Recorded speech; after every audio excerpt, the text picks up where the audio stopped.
হাকিমপুর চেকপোস্টে ফের বাংলাদেশিদের ভিড়। চেকপোস্টে ধরা পড়ল ৩০ জন অনুপ্রবেশকারী। স্বরূপনগর সীমান্তে বাড়ছে উদ্বেগ। চেকপোস্টে আটকে ৩০ জন বাংলাদেশি।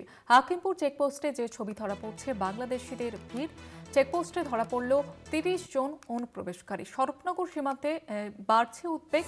চেকপোস্টে আটক ৩০ জন বাংলাদেশি।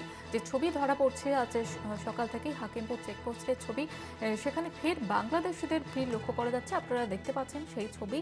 এবং চেকপোস্টে ধরা পড়ল ৩০ জন অনুপ্রবেশকারী। স্বরূপনগর সীমান্তে এই ঘটনায় উদ্বেগ বাড়ছে। প্রত্যেক দিন যেমনটা আমরা ছবি দেখতে পাচ্ছি, সীমান্তে অনুপ্রবেশকারীদের ভিড়, কোথাও বাংলাদেশে ফেরার হিড়িক। এবার ৩০ জন বাংলাদেশি আটক চেকপোস্টে। স্বরূপনগর সীমান্তে বাড়ছে উদ্বেগ। বাংলাদেশিদের ভিড়, কোথাও বাংলাদেশে ফিরে যাওয়ার হিড়িক। হাকিমপুর চেকপোস্টের ছবি আপনারা দেখতে পাচ্ছেন। হাকিমপুর চেকপোস্টে ফের বাংলাদেশের ভিড় নজরে আসছে।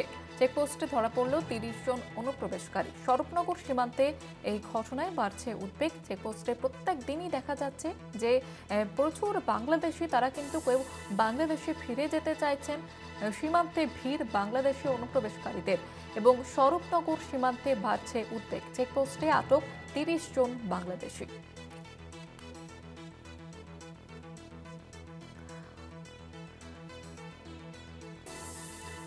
আপনাদের জানিয়ে রাখবো, চেকপোস্টে আটক বাংলাদেশি ৩০ জন বাংলাদেশি। হাকিমপুর চেকপোস্টে ফের বাংলাদেশিদের ভিড়। এসআর এর প্রক্রিয়া চলাকালীনই আমরা দেখছিলাম যে প্রত্যেক দিনই চেকপোস্টে ধরা পড়ছে বহু চেনা ছবি, যে অনুপ্রবেশকারীদের ভিড়। এবং আজকেও স্বরূপনগরের সীমান্তে বাড়ছে উদ্বেগ। আমাদের সঙ্গে টেলিফোন লাইনে রয়েছে আমাদের প্রতিনিধি সঞ্জিত চক্রবর্তী। সঞ্জিত, আজকেও সেই ছবি লক্ষ্য করা যাচ্ছে। আজ ৩০ জন বাংলাদেশি আটক, ঠিক কি খবর রয়েছে? দেখো, গতকালকে পর ফের আবার বাংলাদেশি অবৈধ অনুপ্রবেশকারীরা জমায়েত হচ্ছে হাকিমপুর চেকপোস্টে।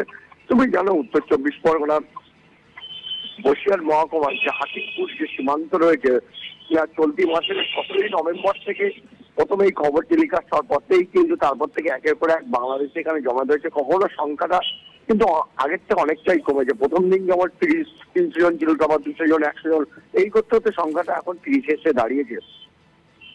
ইতিমধ্যে তুমি জানোই, তাদেরকে বিশেষ করে তারা রাজ্য ছাড়ি রাজ্যে বিভিন্ন সময় অবৈধভাবে বাংলাদেশ থেকে কোনো নথিপত্র ছাড়া এদেশে ঢুকেছিল এবং রাজ্য ছাড়ি রাজ্যে বিভিন্ন জায়গায় কেউ পরিচারিকার কাজ করতো, কেউ মোটে মজদুরের কাজ করতো। এর কাছে বেশি অংশ অনুপ্রবেশকারী কিন্তু নথিপত্র নেই, যার কারণে তারা জানতে পেরে যে হাকিমপুর চেকপোস্ট থেকে সহজেই তারা বাংলাদেশে যেতে পারবে, যার কারণে জড়ো হচ্ছে।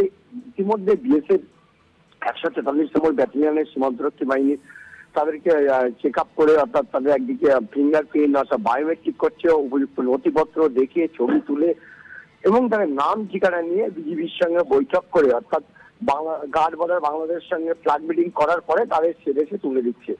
প্রশ্ন হচ্ছে আর তারা যাতে না আসতে পারে। ইতিমধ্যে তাদের যে বায়োডাটা আপলোড করা হচ্ছে কেন্দ্র সরকারের একটি পোর্টাল আছে, ফরেনার ট্যাক্সের পোর্টাল, সেই পোর্টালেই কিন্তু তারা আপলোড করে দিচ্ছে। এখন প্রশ্ন হচ্ছে যে এই সীমান্তে অবৈধ অনুপ্রবেশকারী কি করে জানতে পারলো যে হাকিমপুর চেকপোস্টের থেকে যে সহজেই বাংলাদেশে যাওয়া যাচ্ছে? এতগুলো সীমান্ত থাকতো, উত্তর ২৪ পরগনা ধরো পেট্টাপুল রয়েছে, গোজাডাঙ্গা রয়েছে, টাকি রয়েছে, হাসামাদ রয়েছে, একাধিক সীমান্ত রয়েছে যা বাংলাদেশের সঙ্গে যুক্ত।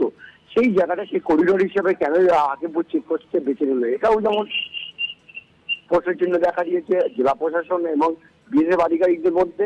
কিন্তু ইতিমধ্যে তুমি জানো, কিছুদিন আগেই রাজ্যপাল সরেজমিনে খতিয়ে দেখতে এসেছিলেন সীমান্তে এই অনুপ্রবেশ নিয়ে। কিন্তু নতুন করে এই সীমান্তে যে বাংলাদেশের ভিড় জমিয়েছে, অর্থাৎ তারা আবার দেশে ফেরার অপেক্ষায় রয়েছে, তারা কিন্তু সেই ছবি উঠে আসলো আরো একবার ফের আজকে সকালে হাকিমপুর চেকপোস্টে বিভিন্ন তাদের আসবাবপত্র নিয়ে তারা জমায়েত হয়েছে, অর্থাৎ দেশে ফেরার অপেক্ষায় রয়েছে। ধন্যবাদ জানাবো সঞ্জিত।